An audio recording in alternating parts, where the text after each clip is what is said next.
assim ao pé do ouvido de hoje. O Anderson Mager pergunta para mim se a gente poderia falar aqui sobre Brahma, ou Brahman, Vishnu e Shiva, né? As funções arquetipais e qual a função de cada um nos dias da criação e qual a sua equivalência com os arcanjos, etc. Vamos tentar. Isso aqui é um assunto muito árido, dificílimo. É por isso que a religião católica estabeleceu o dogma da Santíssima Trindade, que dá um trabalhão danado. Preste bem atenção e você vai entender por que algumas escolas esotéricas, conhecedoras disso aqui, não falaram para o povo como é que é. Tem gente que acha que sonegaram informações. Sonegar como? Se o pessoal não entende até hoje, né? E o ser humano é muito acomodado, porque nem humano é ainda, né? Nós saímos do reino animal há pouco tempo. Dê uma olhada na fisiologia sua e você vai compreender. Você tem que levantar, ir ao banheiro todo dia, você tem que fazer xixi, né? Você é como se fosse um androide com baterias dentro, que uma a gente chama de alma animal, a outra alma espiritual, DNA, etc. Você não percebe que há um princípio mecanicista em você, que a criação toda forma sistemas, né? Por mais aperfeiçoados que sejam, e nós ainda estamos vivenciando no corpo físico. É complicado entender isso mesmo.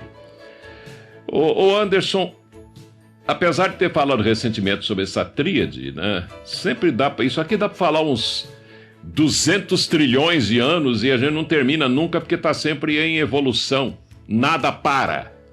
Esse assunto é sempre interessante, pois ela, a Santíssima Trindade, propicia uma análise lógica comparada de todas as grandes religiões do mundo, em todas as épocas, e dá para concluir algo muito bom. Todas, mesmo algumas que não resistem a esta mesma análise, porque são derivadas de grandes religiões por dissidências entre os seus líderes religiosos, que passaram a não concordar com o estipulado como verdades definitivas, elas todas nascem de uma mesma e única fonte. Aí você fala, mas que barbaridade. Vamos tentar explicar. Depois, se você quiser fazer uma pesquisa profunda, sem sectarismo, sem preconceito, faça e você vai concluir a mesma coisa. O curioso é que as teologias dessas grandes religiões não explicam, salvo parcialmente, de onde elas realmente vêm, de onde nascem. E cada teologia de cada religião mais importante procura atestar que ela é a verdadeira e, portanto, as outras não o são. Cada uma delas afirma que tem a verdade definitiva de Deus e que as outras não têm. Como estamos no finalzinho da era de peixes e começo da era de aquário, é chegado o momento da separação do joio e do trigo. E está na hora de pôr tudo para fora, como fala o Hélio Jefferson de Souza, presidente da Sociedade Brasileira de Eubiose. Está na hora de pôr tudo para fora. Cada uma delas afirma que o seu Deus é definitivo, ele é que é verdadeiro. Mas nessa era de peixes terminando e era de aquário começando, é chegado o momento da separação do joio e do trigo. Está acontecendo já. É só dar uma olhada no mundo. E a impressão que passa ao mais observador é que todas as máscaras têm que cair. Todas as instituições têm que cair, que ruir. O Estado de Direito tem que ruir, cair. Os costumes têm que cair. A visão de mundo tem que cair. Tem que cair, não porque eu estou aqui afirmando, mas porque nós, que nos chamamos de seres humanos, procuramos a acomodação e a lei cósmica do movimento ou da vibração, a lei cósmica do karma ou roda da vida, a lei cósmica do mentalismo, enfim, as 7 leis cósmicas interligadas, enunciadas por Hermes Trismegisto em 3500 a.C. no Egito. Por todo o 5º dia da criação elas vão valer, durante um 7 de anos, não permitem que nos acomodemos. É crime contra a evolução. Os que se acomodarem vão pagar caro por isso um dia. Não aceita que cristalizemos verdades que inevitavelmente têm que ser transitórias e temporárias por uma questão de lógica.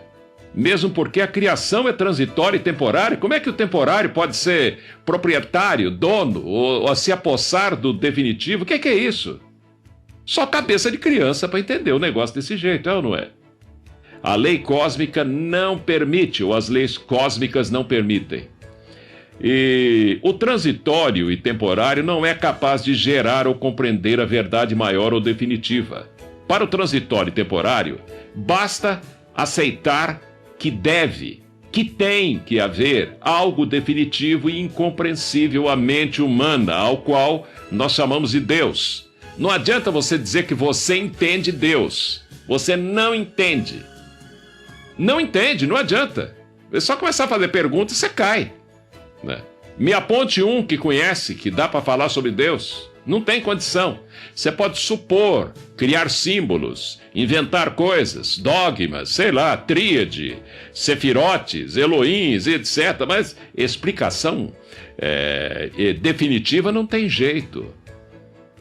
Não tem jeito agora, pelo menos. Como se explica que todas as grandes religiões do mundo, algumas desaparecidas com essas mesmas civilizações, de muito, mas muito antes de Cristo, salvo uma exceção ou outra, de poucas religiões derivadas de outras, como já disse, por cismas, negação de seus dogmas, etc., todas elas têm como princípio deífico as três pessoas distintas e uma só verdadeira da Santíssima Trindade. Como é que você explica isso?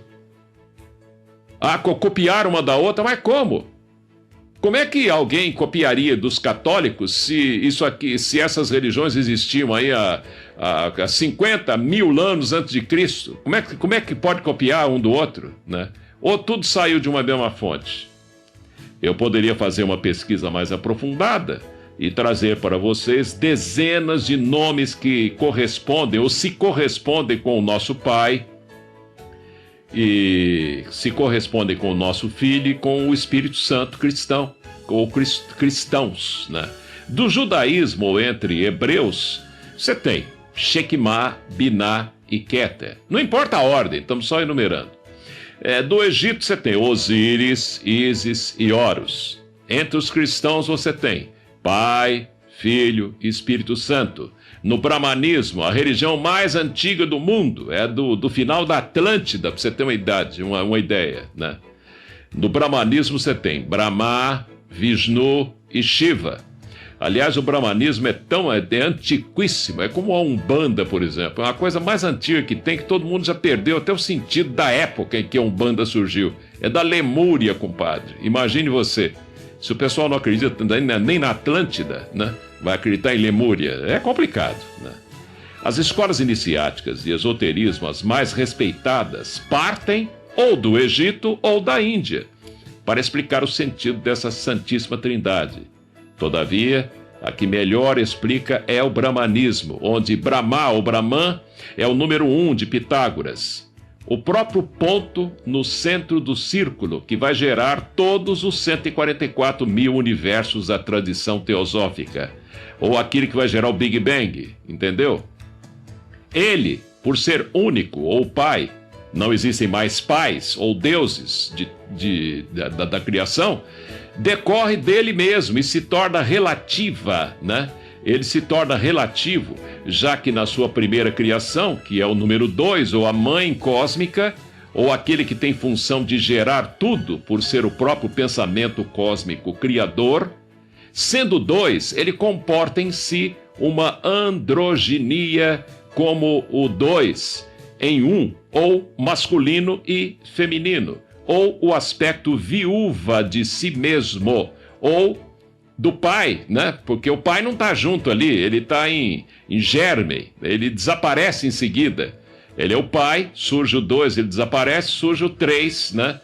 Então, o pai persiste na mãe, o pai está na mãe como germe criador, com poder polarizado, ou dividido em masculino e feminino, positivo e negativo, purusha e prakti, matéria e espírito, ou como princípio da relatividade. É aí que começa a relatividade que o Einstein não entendeu, que ela está no próprio plano arquetipal. O 2 é 1 positivo, tendo em si também o 1 negativo, para ser o 2, né? Ou o 1, ou Adam Kadmon dos esotéricos, que se divide depois, quer dizer, o 2, né, como Adam Kadmon dos esotéricos, se divide em Adam e Eve, ou Adão e Eva, pela força do Pai que está dentro dele, como princípio criador de tudo. Entretanto, essa mãe, ou princípio gerador, na sua primeira geração, gera o filho, ou aquele que vai executar o plano cósmico do Pai. E, portanto, ele é o filho da viúva, porque ela é viúva. Aquele que tem o poder tridimensional da forma, do espaço e do tempo. Mas como tudo está em plano arquetipal e dentro de um círculo, que é a figura geométrica mais perfeita que existe, ele é um triângulo equilátero e contém dentro de si um círculo, que simboliza o olho do Pai enxergando tudo, ou o próprio Espírito Santo. Essa explicação é realmente complicada, e religião nenhuma, muito menos a católica, teria condições de explicar desse jeito, ou de forma mais simples para a maioria, né? Mesmo os mais letrados não compreenderiam de forma alguma, né? Procurando a cabala dos hebreus, que mesmo no passado distante lhe faltavam 2 chaves do conhecimento esotérico, ela explica, entretanto, de forma um pouco menos difícil de compreender. Ela chama os Dian-Shoans de Sefirotes, e em número de 10, sendo que 3 desses Sefirotes exercem a função de pai, mãe e filho, ou se quiserem, pai, filho e Espírito Santo. São respectivamente o 6º planetário Micael como pai, o 5º planetário Samael como mãe, e não o diabo, como muita gente pensa, e o 4º planetário Rafael como filho. Com a queda do 5º planetário, o chefe dos exilados de Capela, com o que é o Edgar Armond, que deveria ficar em cima, né? Ele teve que descer para ajudar o seu irmão 4º nesse globo terra, que é o chakra cardíaco dele, o 4º, ou o Rafael. O 6º foi o mistério maior, porque ele teve que descer também disfarçado, ficando os 3 embaixo iguais aos 3 em cima, e mais 4 no meio, né, como quadrado, né? E para que a gente consiga os 10 sefirotes da Cabala. Blavatsky explica que devemos chamá-los de os sefirotes, pois mesmo com seu aspecto andrógeno, a sua aparência é masculina, e todos nós somos sua imagem e semelhança, mesmo que divididos, mas em constante mutação. Isso que a gente acabou de falar não saiu de religião alguma, mas da chamada ciência iniciática das idades. As religiões maiores, mais antigas, é que saíram desse conhecimento. Se hoje a maioria de nós não tem condições de compreender bem esse jogo cósmico evolutivo, porque somos ainda psicomentalmente infantis, criancinhas, imagine então escolas esotéricas que sabiam disso saindo por aí contando tudo para todo mundo. A maioria esmagadora não iria acreditar. Nós saímos do reino animal há muito pouco tempo e ainda não vivenciamos bastante o bem e o mal para criarmos sistemas de referências mais sólidos que admitam verdades menos transitórias. E ainda tem gente que acha que as escolas esotéricas sonegaram e sonegam informações. Ora, passamos aí. Você entendeu alguma coisa? Não, né?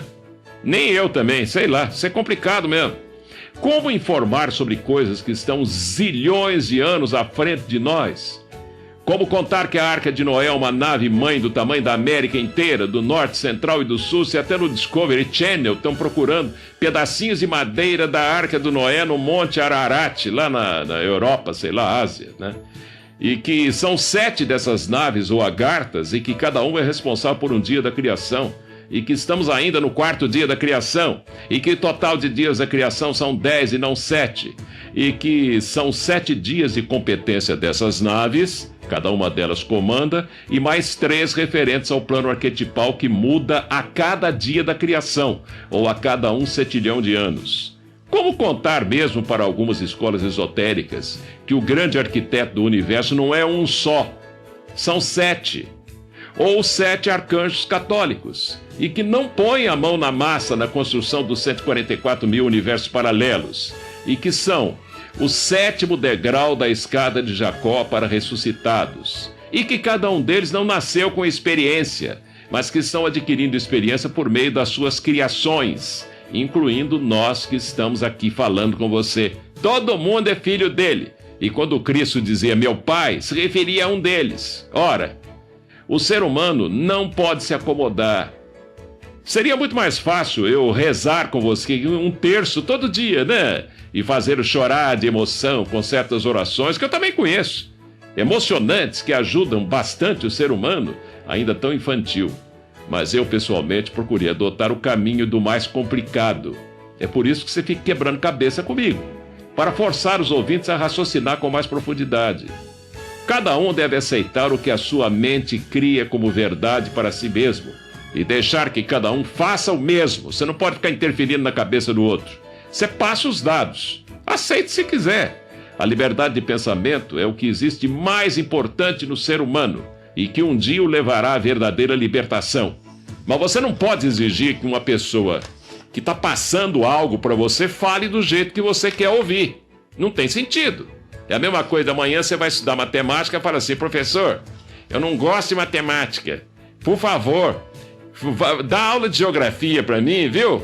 Que eu não estou entendendo nada de regra de 3, e razões e proporções, raiz quadrada, esses negócios eu não estou entendendo. Dá para você falar geografia? Ele vai dizer assim, não, você está aqui para aprender o que eu estou ensinando e pronto, chega.